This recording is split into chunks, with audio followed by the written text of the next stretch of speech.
ఇవేనండి సీమ చింతకాయ అంటే. ఇప్పుడు చిన్నప్పుడు ఎక్కువగా తినేవాళ్ళం. మరి వీటి ప్రయోజనాలు తెలిసితే ఖచ్చితంగా ఇప్పుడు కూడా తింటారు. ఇది మనకి వేసవికాలంలో ఎక్కువగా లభిస్తుంది. ఇక్కడున్న చెట్టు మా గ్రామ పొలిమేరలో ఉండే సహసిద్ధంగా పెరిగే చెట్టు. ఇవి కాయగా ఉన్నప్పుడు ఆకుపచ్చ రంగులను, రుచికి వగరుగాను, పండిన తర్వాత గులాబీ, ఊదా రంగుల్లో కనిపిస్తాయి. వీటి కొమ్మలన్నీ ముళ్లతో దట్టంగా ఉంటాయి.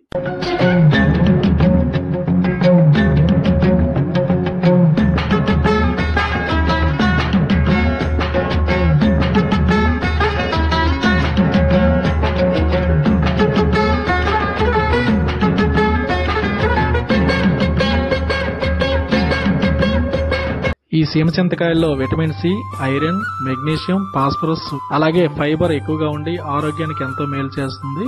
రోగనిరోధక వ్యవస్థని వృద్ధి చేస్తుంది. ఇవి చూడడానికి అచ్చం చింతకాయల వల్ల ఉండడం వల్ల వీటికి ఆ పేరు వచ్చింది.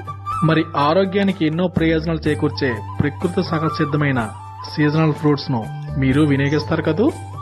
Thank you.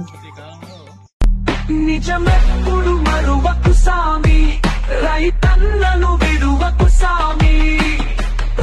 నోటులెన్ని పోసినా పట్టెగన్నమే లేకుంటే కాసులు తిని బతికే గలవా? కళ్ళు తెరిచి ఆలోచించావా? నిజమెప్పుడు